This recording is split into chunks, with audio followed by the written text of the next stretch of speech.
Hello દોસ્તો, Gujarat technological યુનિવર્સિટીની અંદર ડિપ્લોમા મિકેનિકલ એન્જિનિયરિંગ સેમેસ્ટર 6 ની અંદર અભ્યાસ કરતા હોય એવા વિદ્યાર્થીઓને એક સબ્જેક્ટ ઓફર થાય છે કેડ કેમ 4361902. તો આ સબ્જેક્ટની એક્ઝામ માટેના ધ મોસ્ટ આઈએમપી ક્વેશ્ચન કયા કયા છે એના વિશે આજના વિડીયોમાં આપણે ચર્ચા કરીશું. મિત્રો, સોનિગ્રા ટેક ચેનલમાં આપણું સૌનું સ્વાગત છે. આ સબ્જેક્ટની અંદર સૌથી પહેલા જોઈએ પેપર સ્ટાઇલ. આપણને બધાને ખબર છે ક્વેશ્ચન પેપર સ્ટાઇલ 347 વાળી પેટર્ન હોવાની પૂરેપૂરી સંભાવના છે, જેની અંદર ટોટલ 5 ક્વેશ્ચન હશે. 1 ABC or 1C, 2 ABC or 2 ABC and so on. 14 માર્કના 5 question હશે અને એની અંદર પેટા પ્રશ્નોની અંદર 4 6 6 6 6 એવી રીતે હશે. એટલે લગભગ આખા ક્વેશ્ચન પેપરની અંદર 28 થી 36 ક્વેશ્ચન હોવાની સંભાવના છે. અને આ સબ્જેક્ટની અંદર એક્ઝામ્પલ નથી પૂછાતા, પણ એના બદલે પ્રોગ્રામિંગ પૂછાય છે. 2 થી 3 ક્વેશ્ચન પ્રોગ્રામિંગના હોઈ શકે છે. તો એની તૈયારીઓ કેવી રીતે કરવી અને એના મોસ્ટ આઈએમપી ક્વેશ્ચન ક્યાં છે એની આપણે શરૂઆત કરીએ એના પહેલા બધા ચેપ્ટરનું વેઇટેજ જોઈ લઈએ. આ સબ્જેક્ટની અંદર ટોટલ 6 ચેપ્ટર્સનો અભ્યાસ કરવાનો આવે છે અને આ 6 ચેપ્ટરનું વેઇટેજ અહીંયા દર્શાવેલું છે. પહેલું ચેપ્ટર છે એનું વેઇટેજ 4 માર્ક્સનું છે. બાકીના બધા ચેપ્ટર છે 12 12 10 12 અને 20, એટલે કે છેલ્લા ચેપ્ટરનું વેઇટેજ 20 માર્ક્સનું છે. તો એના પ્રમાણે છે આપણે તૈયારી કરવાની રહેશે. અને એનું વેઇટેજ જે જૂના ક્વેશ્ચન પેપર છે એને ધ્યાનમાં લેવાનું નથી, કારણ કે સિલેબસ બદલાઈ ગયો છે. તો ઓલ્ડ પેપરનું જે વેઇટેજ છે એમાં ફેરફાર હોઈ શકે છે. પહેલું ચેપ્ટર ઇન્ટ્રોડક્શન ઓફ કેડ. આ સબ્જેક્ટની અંદર 5 ટોપિક ભણવાના આવે છે અને આ 5 ટોપિક છે એમાંથી 4 માર્ક્સના પ્રશ્નો પૂછાઈ શકે છે. એટલે એક અથવા બે ક્વેશ્ચન છે એ આમાંથી પૂછાશે. તો અત્યારે હું તમને 5 ક્વેશ્ચન આપીશ, એ 5 માંથી જ ક્વેશ્ચન હશે. Question number 1, define CAD and explain its functional areas. કેડની વ્યાખ્યા આપો અને તેનું કાર્યક્ષેત્ર સમજાવો. Draw CAD process diagram and explain in brief. CAD પ્રક્રિયાનો ડાયાગ્રામ દોરો અને ટૂંકમાં સમજાવો. State the need of CAD. કેડની જરૂરિયાત જણાવો. Explain the application of CAD. કેડના ઉપયોગો સમજાવો અને name the inputs and output devices used in CAD. કેમમાં વપરાતા ઇનપુટ અને આઉટપુટ ઉપકરણોના નામ લખો. તો મિત્રો, આ 5 ક્વેશ્ચનની અંદરથી પણ 1, 2 અને 5, પેલો, બીજો અને પાંચમો, આ 3 ક્વેશ્ચન તો ધ મોસ્ટ આઈએમપી છે. અને પેલો જ ક્વેશ્ચન જ્યારે તમારા ક્વેશ્ચન પેપર તમારા હાથમાં આવશે ત્યારે પેલો જ ક્વેશ્ચન આ 5 માંથી એક હશે. That is 100% assure. Chapter number 2, geometric modelling and 3D modelling. આ સબ્જેક્ટનું જે બીજું ચેપ્ટર છે એની અંદર ટોટલ 12 ટોપિક ભણવાના આવે છે અને આ 12 ટોપિકમાંથી 12 માર્ક્સના પ્રશ્નો પૂછાઈ શકે છે. તો અત્યારે આ 12 જે ટોપિક છે, જે 12 માર્કના પ્રશ્નો પૂછાય છે, એની તૈયારી માટેના 8 પ્રશ્નો તમને આપવાનો છું અને પેપરની અંદર લગભગ 3 થી 4 ક્વેશ્ચન એ 8 પ્રશ્નોમાંથી જ હશે. એમાં ક્વેશ્ચન નંબર 1, સોરી 13 ક્વેશ્ચન આપશું, 8 ક્વેશ્ચન નહીં. Question number 1, state the difference between 2D and 3D model. 2D અને 3D મોડેલ વચ્ચેનો તફાવત જણાવો. Explain the wireframe modelling and its characteristics. Wireframe મોડેલિંગની લાક્ષણિકતાઓ સમજાવો. State the difference between surface modelling and solid modelling. Surface modelling અને solid modelling વચ્ચેનો તફાવત લખો. Write the short note on constructive solid geometry. Constructive solid geometry એટલે કે રચનાત્મક ઘન ભૂમિતિ પર ટૂંક નોંધ લખો. મિત્રો, અહીંયા ધ્યાન રાખવાનું, ક્વેશ્ચન પેપરની અંદર કદાચ રચનાત્મક ઘન ભૂમિતિ પણ લખેલું હોઈ શકે, પણ એ શબ્દ સામાન્ય રીતે યુઝ થતો નથી. સામાન્ય રીતે કન્સ્ટ્રક્ટિવ સોલિડ જીઓમેટ્રી શબ્દનો ઉપયોગ થાય છે. Question number 5, explain pure primitives and boundary representation. શુદ્ધ પ્રિમિટિવ અને બાઉન્ડ્રી રિપ્રેઝન્ટેશન સમજાવો. Explain parametric modelling with example. ઉદાહરણ સાથે પેરામેટ્રિક મોડેલિંગ સમજાવો. State the difference between parametric modelling and non parametric modelling. Parametric modelling અને નોન પેરામેટ્રિક મોડેલિંગ વચ્ચેનો તફાવત લખો. Explain UCS with neat sketch એટલે કે યુઝર કોઓર્ડિનેટ સિસ્ટમ આકૃતિ સાથે સમજાવો. Explain following commands used in AutoCAD. ઓટોકેડમાં વપરાતા નીચેના આદેશો સમજાવો. Extrude, revolve, sweep, loft. What is Boolean operation. Boolean operation શું છે તે સમજાવો. તો મિત્રો, આ 10 ક્વેશ્ચન આપેલા છે, એમાંથી પણ વધારે ગતિના ક્વેશ્ચન છે એ છે 1 2 3 4 6 8 અને 9. એ ક્વેશ્ચન તો તૈયાર કરવાના જ છે. આ જે ક્વેશ્ચન લખેલા છે એની અંદરથી જ ક્વેશ્ચન પેપરની અંદર પ્રશ્નો આપેલા હશે. આ 10 ક્વેશ્ચન થયા. બાકીના 3 ક્વેશ્ચન જોઈ લઈએ. એમાં 11મો ક્વેશ્ચન છે explain the following commands used in AutoCAD. AutoCADમાં વપરાતા નીચેના આદેશો સમજાવો. 3D array, 3D rotate, 3D mirror અને 3D ઓર્બિટ. આ ચારમાંથી એક કમાન્ડ પૂછાવાની પૂરેપૂરી સંભાવના છે. State the importance of surface modeling. Surface મોડેલિંગનું મહત્વ સમજાવો. અને 13મો question, last question, explain following surface modeling commands. નીચેના સરફેસ મોડેલિંગ આદેશો છે એ સમજાવો. એમાં આપેલા છે edge surf, plane surf, rule surf, rev surf, tab surf અને 3D મેશ. આ જે 6 આપેલા છે એમાંથી એક કમાન્ડ પૂછાવાની પૂરેપૂરી સંભાવના છે. તો મિત્રો આ 13 ક્વેશ્ચન કરશો એટલે 12 માર્ક્સ છે એ પરફેક્ટલી આવી જશે. એનો આન્સર લખવામાં ખાસ ધ્યાન રાખવાનું. જ્યાં જ્યાં ફિગર આવતી હોય ત્યાં ફિગર પહેલા જ ડ્રો કરવાનું અને કોઈ પણ ક્વેશ્ચન છોડવાનો નથી. કંઈકનો એની અંદર લખવાનું છે તો જ એના માર્ક્સ છે એ આવી શકે છે. ચેપ્ટર નંબર 3 ટાઇટલ છે 3D modelling, 3D parametric modelling and assembly in CAD software. આ ચેપ્ટરમાંથી 5 ટોપિક સિલેબસની અંદર આવે છે. તો 5 ટોપિકની અંદરથી 12 માર્ક્સના 3 થી 4 ક્વેશ્ચન જીટીયુના ક્વેશ્ચન પેપરની અંદર પૂછાઈ શકે છે. તો આ 3 થી 4 ક્વેશ્ચન કયા હશે એના હું તમને માત્ર 5 ક્વેશ્ચન આપીશ. આ 5 ક્વેશ્ચનની અંદરથી જ આ ચેપ્ટરમાંથી 12 માર્ક્સના પ્રશ્નો પૂછાશે. Question number 1, name various parametric modeling software and explain any one. વિવિધ પ્રકારના પેરામેટ્રિક મોડેલિંગ સોફ્ટવેરના નામ આપો અને કોઈ પણ એક સમજાવો. અથવા એવી રીતે પૂછાય state the features of parametric modeling software. Parametric modeling software છે એના ફીચરની ચર્ચા કરો, એના વિશે સમજાવો. તો પેરામેટ્રિક મોડેલિંગ સોફ્ટવેર કયા કયા છે? Idea, CATIA, Pro E, Autodesk Inventor. આ બધા જે છે પેરામેટ્રિક મોડેલિંગ સોફ્ટવેર છે. પ્રોઈ, તો એના વિશે તમારે એની અંદર લખવાનું છે. Question number 2, explain in brief. ટૂંકમાં સમજાવો. 3D datum plane, 3D working plane, 3D reference plane, 3D axis અને 3D કન્સ્ટ્રેન્ટ. આ 5માંથી એક જીટીયુના પેપરમાં હોવાની પૂરેપૂરી સંભાવના છે. Question number 3, write steps to prepare 3D model using different 3D commands. અલગ અલગ 3D કમાન્ડનો ઉપયોગ કરી અને 3D મોડેલ તૈયાર કરવા માટેના પગલાઓ લખો. તો એની અંદર કોઈ પણ આકૃતિ આપેલી હશે અને એ આકૃતિ માટે એને તૈયાર કેવી રીતે કરવું એના માટેના સ્ટેપ્સ છે એ અહીંયા લખવાના રહેશે. Write short note on assembly modeling with example. ઉદાહરણ સાથે એસેમ્બલી મોડેલિંગ પર ટૂંકી નોંધ લખો. Question number 5, explain about bill of material. સામગ્રીના બિલ વિશે સમજાવો.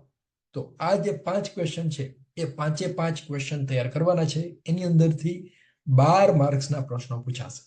અને મિત્રો જે કમાન્ડ પૂછાય એટલે કે આદેશો લખવાનું પૂછાય ત્યાં એક્ઝેક્ટ કમાન્ડ ન લખાય તો કંઈ વાંધો નહીં. કમાન્ડનું નામ તો લખેલું હોવું જોઈએ, એ સાચું હોવું જોઈએ. પછી અંદરની ગણતરીઓ હોય, અંદરના પોઈન્ટ જે મૂકેલા હોય એની અંદર નાની મોટી એરર હશે તો એ બહુ ધ્યાનમાં આવશે નહીં. કારણ કે એક્ઝામિનર છે એકદમ ઝડપથી પેપર ચેક કરતા હોય તો ઉપર જોઈ લે કે કમાન્ડના નામ લખેલા છે સાચા છે તો એના એ પૂરેપૂરા માર્ક્સ છે એ આપી દેશે. Now chapter number 4, introduction of CNC and CNC machine tool. આ ચેપ્ટરની અંદર ટોટલ 6 ટોપિક ભણવાના આવે છે અને 6 ટોપિકમાંથી 10 માર્કના પ્રશ્નો પૂછાઈ શકે છે. અને એની અંદર 2 થી 3 ક્વેશ્ચન જીટીયુના પેપરની અંદર આ ચેપ્ટરમાંથી હશે. તો એમાંથી 10 ક્વેશ્ચન અત્યારે તમને આપીશ. આ 10 ક્વેશ્ચન તૈયાર કરો એટલે એના 10 માર્ક્સ છે એ કન્ફર્મ થઈ જશે. Question number 1, explain the concept of computer aided manufacturing. Computer aided મેન્યુફેક્ચરિંગનો ખ્યાલ સમજાવો. Question number 2, state the features of NC, CNC and DNC. અથવા એવી રીતે એના સીએનસી, એનસી અને ડીએનસી ના લક્ષણો જણાવો. અથવા એવી રીતે પૂછાય explain CNC, NC and DNC with block diagram. NC, CNC અથવા ડીએનસી એનો બ્લોક ડાયાગ્રામ સાથે સમજાવો. આ 3માંથી કોઈ પણ એક 100% જીટીયુના પેપરની અંદર હશે. Question number 3, state the difference between this 3. આ ત્રણેય વચ્ચેનો તફાવત લખો. એનસી, સીએનસી અને ડીએનસી. તો ક્વેશ્ચન નંબર 2 અને 3 આ બંને મોસ્ટ આઈએમપી છે. Question number 4, explain the advantages and limitations of CNC. CNC ના ફાયદાઓ અને તેની મર્યાદાઓ લખો. State the applications of CNC.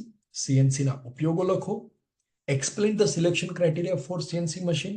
CNC મશીનની પસંદગી માટેના માપદંડો સમજાવો. State the types of CNC tools and tool holders. CNC tool અને ટૂલ હોલ્ડરના પ્રકારો લખો. Question number 8, classify CNC machine. CNC મશીનનું વર્ગીકરણ કરો. Classify CNC machines according to motion control with neat sketch. સુઘડ આકૃતિ સાથે ગતિ નિયંત્રણ અનુસાર સીએનસી મશીનનું વર્ગીકરણ કરો. અને question number 10, explain the constructional features of CNC machine. સામાન્ય રીતે સીએનસી મશીનના કન્સ્ટ્રક્શનલ ફીચર્સ એવી રીતે લખેલું હશે, અથવા જો એમાં ભદ્ર ગુજરાતી કરેલું હોય તો બાંધકામ સુવિધાઓ એવું પણ લખેલું હશે. તો બાંધકામ સુવિધાઓ એનું સીધું ગુજરાતી છે, એવું ગુજરાતી ન કરાય. સાચો શબ્દ છે કન્સ્ટ્રક્શનલ ફીચર્સ. તો આ ચેપ્ટરમાંથી જે 10 આઈએમપી ક્વેશ્ચન છે, જેમાંથી પૂછાશે એનાથી પણ વધારે આઈએમપી, મોસ્ટ આઈએમપી એ ક્વેશ્ચન છે ક્વેશ્ચન નંબર 2, 3, 7, 8 અને 9. આ 5 ક્વેશ્ચન તો સૌથી પહેલા કરવાના જ છે. ત્યારબાદ બાકીના 5 ક્વેશ્ચન છે એ પણ આપણે તૈયાર કરવાના છે. તો આ થઈ ગયું chapter number 4. Now chapter number 5, CNC machine components. આ સબ્જેક્ટના આ ચેપ્ટરની અંદર ટોટલ 3 ટોપિક ભણવાના આવે છે, અને આ 3 ટોપિકમાંથી 12 માર્ક્સના પ્રશ્નો પૂછાઈ શકે છે. અને 12 માર્કના જે પ્રશ્નો પૂછાશે એની અંદર જીટીયુના પેપરની અંદર લગભગ 3 થી 4 પ્રશ્નો હશે, અને એના માટે હું તમને અત્યારે 6 ક્વેશ્ચન આપીશ. આ 6 ક્વેશ્ચન તૈયાર કરો એટલે આ ચેપ્ટર પૂરું. Question number 1, explain structural details of CNC machine with block diagram. આકૃતિ સાથે સીએનસી મશીનની માળખાકીય વિગતો સમજાવો. State spindle drives and axis drives on CNC machine. CNC મશીનમાં સ્ટેટ સ્પિન્ડલ ડ્રાઇવ અને એક્સિસ ડ્રાઇવ સમજાવો. અહીંયા સ્ટેટ નથી લખવાનું, અહીંયા સ્ટેટ છે ખોટું છપાઈ ગયું છે, એટલે પોઈન્ટર લઈ લઈએ. અહીંયા સ્ટેટ જે છે સીધું ગુજરાતી કર્યું એટલે આવ્યું છે. સીએનસી મશીન માટે સ્પિન્ડલ ડ્રાઇવ અને એક્સિસ છે, એક્સેસ નથી, એક્સિસ ડ્રાઇવ સમજાવો. રાઈટ, અહીંયા કરેક્શન એ તમે ધ્યાનમાં લઈ લેજો. Question number 4, explain the working with neat sketch. સુઘડ આકૃતિ સાથે સમજાવો. આ જે 5 આપેલા છે એમાંથી એક છે એ તો પૂછાવાની પૂરેપૂરી સંભાવના છે. હાઇડ્રોસ્ટેટિક સ્લાઇડવેઝ, સર્ક્યુલેટિંગ બોલ સ્ક્રૂ, ફીડબેક ડિવાઇસીસ, એટીસી એટલે કે ઓટોમેટિક ટૂલ ચેન્જર, અને એપીસી એટલે કે ઓટોમેટિક પેલેટ ચેન્જર. આ 5માંથી એક તો 100% જીટીના પેપરની અંદર હશે. Question number 5, explain the closed loop control system with neat sketch used in CNC. સીએનસીમાં વપરાતી બંધ લૂપ કંટ્રોલ સિસ્ટમ આકૃતિ સાથે સમજાવો. અને છેલ્લો ક્વેશ્ચન, છઠ્ઠો question, state the different types of drives used in CNC machine. CNC મશીનમાં વપરાતી વિવિધ પ્રકારની ડ્રાઇવ સમજાવો. તો મિત્રો આ જે 6 ક્વેશ્ચન છે એની અંદરથી પણ વધારે આઈએમપી છે ક્વેશ્ચન નંબર 2, 4, 5 અને 6. એ તો તૈયાર કરવાના જ છે. આ 6 ક્વેશ્ચન તૈયાર કરો એટલે 12 માર્ક્સ છે એ કન્ફર્મ સમજવાનું. Now last chapter, chapter number 6, CNC part programming and recent trends. આ ચેપ્ટર સૌથી લાંબુ છે. એની અંદર 9 ટોપિક એ સબ્જેક્ટની અંદર ભણવાના છે, આ ચેપ્ટરની અંદર ભણવાના છે. અને આ 9 ટોપિકમાંથી 20 માર્કના પ્રશ્નો પૂછાઈ શકે છે. એટલે લગભગ 5 થી 6 ક્વેશ્ચન આ 20 માર્ક, આ જે 9 ટોપિક છે એમાંથી પૂછાશે. તો એ 5 થી 6 ક્વેશ્ચન કયા હશે? તો એના માટેના 10 પ્રશ્નો અત્યારે હું તમને આપીશ. એ 10 ક્વેશ્ચન છે એની અંદરથી જ આ પ્રશ્નો છે એ પૂછાશે. Question number 1, define and state the importance of following. નીચેના શબ્દોની વ્યાખ્યા આપો અને તેનું મહત્વ સમજાવો. મશીન 0, વર્કપીસ 0, હોમ પોઝિશન અને પ્રોગ્રામ 0. આ ડેફિનેશન તૈયાર કરવાની જ છે, એ પૂછાવાની પૂરેપૂરી સંભાવના છે. Question number 2, write format and structure for CNC part programming. એટલે કે સીએનસી પાર્ટ પ્રોગ્રામિંગનું ફોર્મેટ અને એનું સ્ટ્રક્ચર લખો. અથવા એવી રીતે પૂછાય, CNC part programming of any given component. કોઈ પણ આકૃતિ આપેલી હોય અને એના માટે સીએનસી પાર્ટ પ્રોગ્રામિંગ તૈયાર કરો, એ લખો અથવા એ બનાવો, એવી રીતે પૂછાઈ શકે છે. Question number 3, explain G and M codes used for turning and milling operation. Turning અને મિલિંગ ઓપરેશન માટે ઉપયોગમાં લેવાતા G અને M કોડ્સ સમજાવો. State the importance and applications of canned cycle and subroutine. Canned cycle અને સબરૂટીનનું મહત્વ સમજાવો અને તેના ઉપયોગો લખો. Prepare CNC part programming using canned cycle or subroutine. એમાં ડ્રોઈંગ આપેલું હશે અને એ ડ્રોઈંગ માટે કેન્ડ સાયકલ અને સબરૂટીનનો ઉપયોગ કરી અને સીએનસી પાર્ટ પ્રોગ્રામિંગ તૈયાર કરો, એવી રીતે પૂછાઈ શકે છે.